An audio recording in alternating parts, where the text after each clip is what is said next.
Will you be there? 1994. The year began with rumblings. Michael told me he was advised to settle his lawsuit and might do just that. He didn't want it to drag on anymore. The whole thing was tearing him apart. People were telling him not to have children at his home anymore, and he asked what I thought. I thought of myself and how children seem to gravitate toward me. Then I thought about all he's done for children. If it was me, and I was innocent, I wouldn't change what I was doing. I think that would look more guilty. Why should you stop living your life according to your heart because of someone else's negative drama? Some people are telling me to get out of the country. What do you think? No, that would incriminate you further. Don't run. That's what I thought. I think that was bad advice. Before I realized it, I was thinking of meeting him again. Our conversations continued, and I found myself dreaming of out-of-body experiences with him. When I became conscious of them, I realized I must be visiting him in my sleep each night. So I started to pay attention to the times, accounting for the 3-hour time difference. I caught myself as I approached him at a piano. He was crying while he was writing music, and I began to reach out, touch him, and offer comfort. Then my consciousness kicked in, and I realized I might be invading his space, so I immediately felt myself being pulled back to the outside of my home. As silly as it sounds, I didn't know how to get back in. It's not like I could open the door, so I stood outside my bedroom window for a while, trying to figure out what to do, until I realized I had to go through the wall. When I woke up, it bothered me that I did such a thing. Not long after that, however, I realized he was doing the same. We began talking about him getting married. Someone suggested it to him. So who else would he marry but the king of rock and roll's daughter, Lisa Marie Presley? That's when the date began to come to me again, May 20th. I thought about the boy in my 6th grade class whose birthday was May 20th. I wasn't sure why I started to think about it again, but I began to get my antenna up, so to speak, for a trip to Disney World. That's where I decided we would meet. Or did he decide? I wasn't sure. Whatever the reason, I knew it would happen if it was meant to be. I just had to be prepared and take clues from the universe. As May approached, the trip didn't look promising. We hardly had any extra money, and I still had yet to figure out a way to get to Florida. But as soon as I began to pass it off as my imagination again, a promotional piece of mail came. The local radio station was having a contest, and the prize was a trip to Disney World for the 10th caller when the station played the song of the day. Cool, I thought. Maybe I'll try it. I opened the calendar to find out when the contest started and what the song for each day was. Glancing, I noticed the song of the day on May 20th was Will You Be There by Michael Jackson. Call me crazy, but I took it as a sign and resigned myself to calling every day until I won tickets. As good as my intentions were, however, winning Disney tickets wasn't as easy as deciding to win them. I had already begged my husband to take me down there, but he refused. Days passed, and May 20th was approaching fast. I became even more determined to win those tickets, so I put the number on speed dial and began calling from all 3 lines at work. Yes, I was cheating, but all was fair in love and war, and this was a mission. One day, as I called the radio station from the 3 lines, one of my coworkers asked, "What are you doing?" "Calling the radio station," I replied, a bit annoyed that he was breaking my concentration. On top of that, speed dial was not working, and I kept messing up the number. "Are you trying to win something?" he continued. "Yes, tickets to Disney," I replied. "Oh, you want to go to Disney?" Yes, I do," I mumbled under my breath as I picked up another line to dial again. "I've got a place. Want to stay at my timeshare?" "Sure, that would be great," I said, not believing at first that he had one. And even if he did, it might not be available the week I was going to go. I continued calling, and was disheartened when he picked up another line to make a phone call. I wasn't paying too much attention to him. I was concentrating on winning the tickets. That's when he said, "When do you want to go?" I paused because I had just messed up the damn phone number again, but he didn't wait for a reply. "How about the week of May 20th?" he said. My mouth dropped open, and I practically dropped the phone as well. At that precise moment, the DJ announced the winner of the day, and my coworker booked me into his 1,200 square foot timeshare condominium just outside of Disney World for free. I thanked God and went home upbeat and relieved I'd finally found a way to go. I informed my husband that money was no longer an issue. "Can you believe it?" I said to him. "We have a place to stay for free." But he still refused to go with me, and I couldn't understand why. "I'm going without you then," I said before I grabbed the phone to call Jay. She had a little boy the same age as mine, so we could go together and take the kids. But even she was non-committal. It was already May, however, and I knew I didn't have much time, so I phoned my aunt and asked her if she and her daughter wanted to go. She agreed. Long story short, 6 of us went to Disney the week of May 20th. I arrived nervous, even though I knew I had to face this. I kept looking at my wedding ring, wondering if I should take it off or leave it on. In the end, I told myself if I did meet him, I wouldn't want to mislead him. Everything would have to be out in the open, whatever that meant. Arriving at the condo, I was awestruck by its size and beauty. We had a full-size living room, kitchen, and a couple of bedrooms, and even a jacuzzi. The kids decided to take a swim in it when we arrived, and unfortunately hit the button for the jets before the tub was completely full and sprayed water all over the place. In the morning, we had breakfast on a really nice screened-in porch overlooking a river. The adults had coffee and bagels, as the kids ate cereal. A plane flew overhead, as was common in Orlando, but for some reason, I got the impression it was Michael.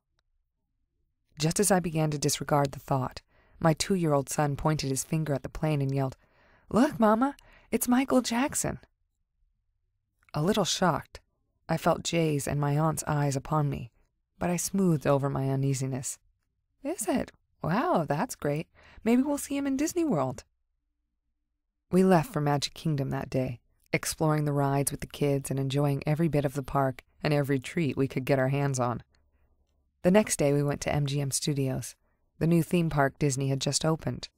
There were so many shows and so much to do, we didn't know where to start, but ended up seeing just about everything. We saved the great movie ride for last. Outside was a recreation of the famous Hollywood landmark, Grauman's Chinese Theater. There were many hand and footprints in the cement, just like the real theater. I walked around looking at them all and spotted Michael Jackson's. Wow, I thought. I wonder when he was here. As I looked closer, I noticed the size of the markings and the date. January. I was down here in January. A moment later, I realized the exact date on the stone was the exact date I had seen the fat man in the park that I thought was him. Wanting to run to the fat man didn't seem so unreasonable now, and I reflected just for a moment on how coincidental it was. Michael Jackson said, "Up to 1991, the time of my Dangerous tour, I would don my disguise of fat suit, wig, beard, and glasses." We were finally able to board the ride, and I immediately began to experience déjà vu. It was as if I had viewed the exact moment prior to being there and knew Michael was behind me. I froze for a moment, remembering the scene. Deciding to look behind me, I saw a dark-haired woman with 2 children. She looked at me in surprise, then looked at whoever was directly behind me, then back again several times. I looked at the children and gave them a smile. I didn't dare turn to whoever it was directly behind me. I'd have to turn all the way around, and that would just be way too rude. I'd wait to see if I might get another chance to get a glimpse later.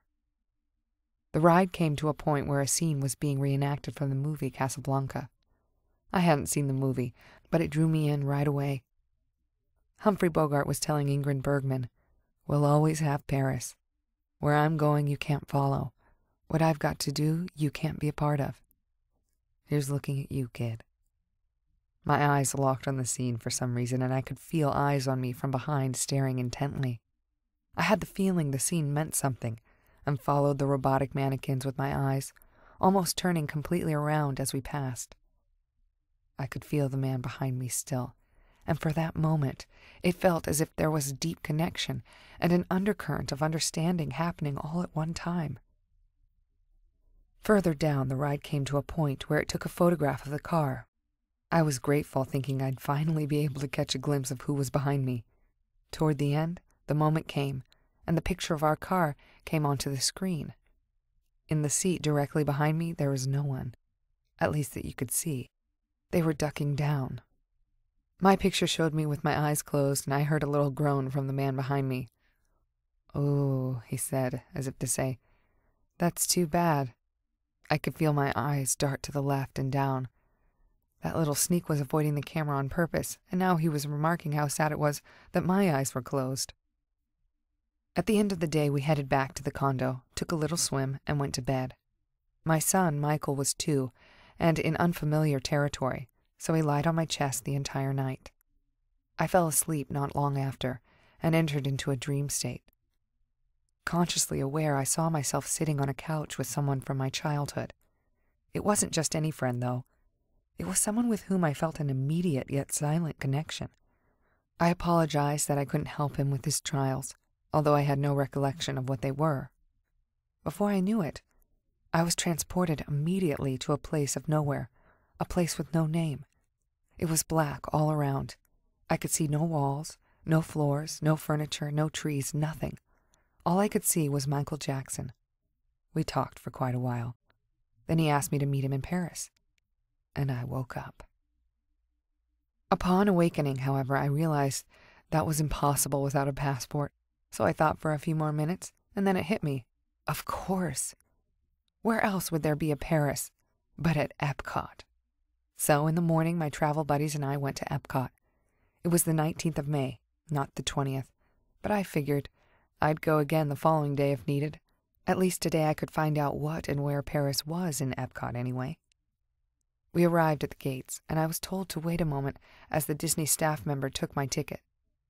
We got strollers for the kids and walked through the land and the seas, admiring the innovative way Disney included such wonderful learning experiences for entertainment.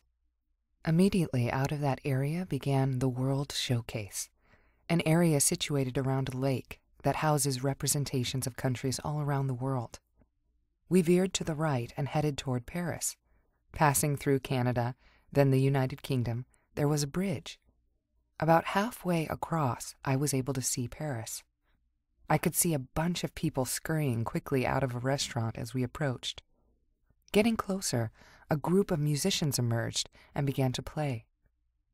The crowd and I watched them play. Somehow I got separated from my party when I went to watch them, and I felt like cattle almost unconsciously moving with the crowd.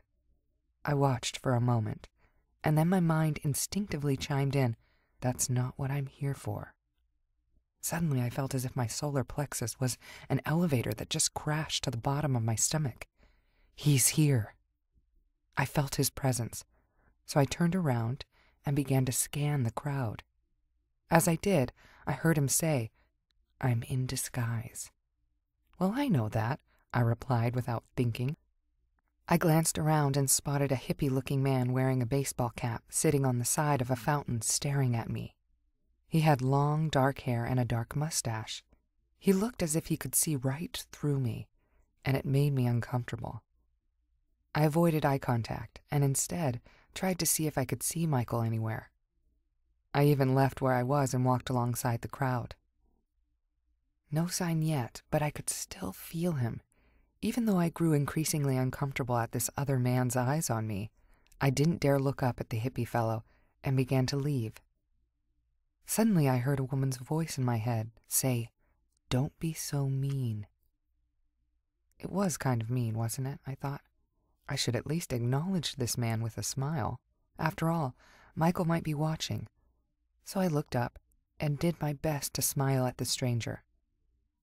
I thought it odd when his facial expression changed, as though he was going to cry. His body tensed as if he was going to rise and come over to me. I looked away, afraid of what might happen next, and rejoined Jay and my aunt. We continued strolling through the park. At first I didn't even think about what just happened, but once again I could feel someone behind me. I turned around several times but saw nothing. My mind would not let it rest, however, and I felt as if someone was watching my every move. We decided to stop for lunch at the Americas, and all I could think about was getting someplace where I couldn't be seen. So I made a lame excuse and hid inside the Liberty Inn, a restaurant situated within the country of America, with my son to feast on burgers and fries. After, the rest of my party reprimanded me for being so evasive as we continued to enjoy the rest of the countries. As we approached Mexico at the end of the World Showcase, I noticed a character. Even though I didn't know which one it was, it seemed to look like some sort of bird in a sombrero, waving and coming toward us. Somehow I was drawn to him, and as he made a direct beeline to us, my eyes locked on his big plastic eyes. He reached out, took my hand, and held it. I felt like I was transported somewhere else, and I wasn't holding hands with a bird at all, but someone I'd known forever. Consciously, I recognized the feeling and made a purposeful attempt to somehow see through the mask and into a real set of eyes. There were no words, but I could feel the pull between us, like a magnet pulling toward metal. He began leaning into me, and I felt like I was about to kiss the bird. Finally coming to my senses, I pulled away and looked down at my son, as if to say, "Here he is." The bird was still looking at me and still holding my hand. I began to feel funny, not knowing who was in the costume. It could have been a woman for all I knew. I pulled my hand away, bent down to my son and said, "Look, honey," and looked up at the bird with a smile. The bird took Michael's hand and shook it, and instead of exclaiming that it was only a guy dressed up in a suit, Michael smiled at the bird too. I snapped a picture as I heard my aunt and Jay telling me to get a move on. I didn't want to leave the space, though, as I still tried to figure out why I felt so weird. We lingered for a few more minutes, still staring at each other. I actually hoped I'd be able to take the head off the bird's costume and see who was under it, but I don't think the park authorities would have permitted it. So reluctantly I began to leave, saying thank you to the bird with our still lingering stares. As I tried to move on, he only backed away a bit, taking my hand again. He held it for a second or two as if to say goodbye. It was warm and encompassing, and I've never felt a touch like it before or since. The warm feeling radiated from my hand to my elbow without any other words to describe it but love. We dropped our hands slowly, and I began to leave, still looking back at the magnetic bird. Our gazes met time and again as we backed away from each other. Finally, after we were about 20 feet apart, he raised his hand and waved a slow goodbye. I smiled and returned the wave as I rejoined my friends and family. We drove back to the condo. As I pulled into the parking lot, a huge raven swooped down on the van I was driving. Something inside me went into alarm mode, and I felt like I should run back, but I couldn't think of a reason why. I could hardly believe my eyes as the bird squawked fiercely into the mirror. It riveted my soul so much I grabbed my camera and took a picture just to make sure I remembered the moment. I decided to go back later that evening for the fireworks show. Resting a bit and getting the kids dinner, we were ready to go again by that evening. Arriving at the gate, I was met with a similar response to my ticket, only this time she put the flashlight on it and a mark showed on the ticket. "Strange," she said, and gave it back to me. I wondered why my ticket was marked, yet only thought about it for a moment. We strolled through the gate and made our way to a spot around the lake to view the show. A huge earth appeared in the middle of the lake, and a spotlight began panning the country surrounding the lake. It was a beautiful metaphor for the story of Earth's creation. I was in awe, yet I began to feel a strange pull once again. It was Michael. I tried to tune into the feeling and walked away from the wall where I was watching. I turned my back and took a seat on the bordering concrete of a nearby tree. I could feel him strongly, right in the middle of my being. I looked up and saw the hippie guy again. Oh no, not him again. I felt alarmed as if perhaps he was following me. Maybe that's why I felt followed. Maybe it wasn't Michael at all. Maybe it was this hippie guy. I tried to avoid his stare and see where my feelings were coming from. Yet every time I did, and every time I looked up, I saw this hippie man with a hat, mustache, and long hair. He looked as if he were going to approach me again, and I tensed up. He must have caught my body language because he stopped, then began pacing as if he didn't know what to do. I got up and went back to my spot overlooking the lake. Maybe if I ignored him, he'd just go away. The next morning, we watched the news, and I learned of Jackie Onassis' passing. I had heard Michael was friends with her, and thought for sure if he was going to be in Disney, he wouldn't be here now. He'd most likely be going to the funeral. We left a day or two later, and I sat on the plane dumbfounded. I was so sure he'd be there, yet nothing transpired to let me know that he was, other than the feelings that only seemed to be associated with some hippie guy floating through the park. A girl in front of me held up a magazine she was reading, and I could see Michael's picture from my seat. I stared at it for a while, trying to come to terms with the fact that maybe I was just imagining everything. He was a star, after all, in just about every magazine, and everyone knew him. Who did I think I was to think we had some kind of connection anyway? Maybe that was the problem. Maybe thinking I was connected to him made me feel I was more than I was. Maybe I just needed to come back to the real world and accept that there really wasn't anything miraculous about it at all. The thoughts ran through my head as I continued staring at his picture from several rows of seats behind the girl. She turned the page, and I lost eye contact, resolving to leave it behind me and not breathe a word to anyone. Back at home, I was humbled. The trip I just had to take, the calendar with May 20th, the Michael Jackson Will You Be There song, the boy in 6th grade with the birthday of May 20th, and the mysterious way I was given free accommodations in Florida seemingly all meant nothing. Was my mind trying to make something of nothing all these years, linking things together that were just random events?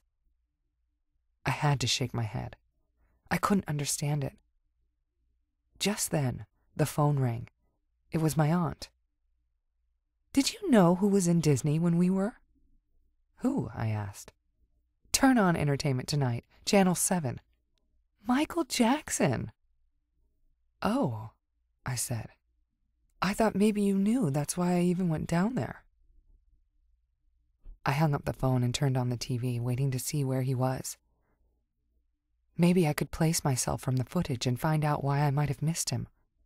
I saw the hippie guy right away. Wow, I thought, they got him on film too? Then the reporter remarked about how bad his disguise was, and it finally dawned on me the hippie guy I had been trying to avoid was Michael Jackson. The reporter said he was with Lisa Marie Presley and her 2 children. I remembered the dark-haired woman on the great movie ride and the 2 children I smiled at. It was Lisa Marie and her children.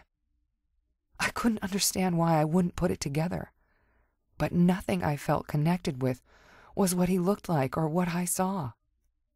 Inside, I could feel myself getting nervous. Everything I'd felt and everything I'd heard all these years was real after all.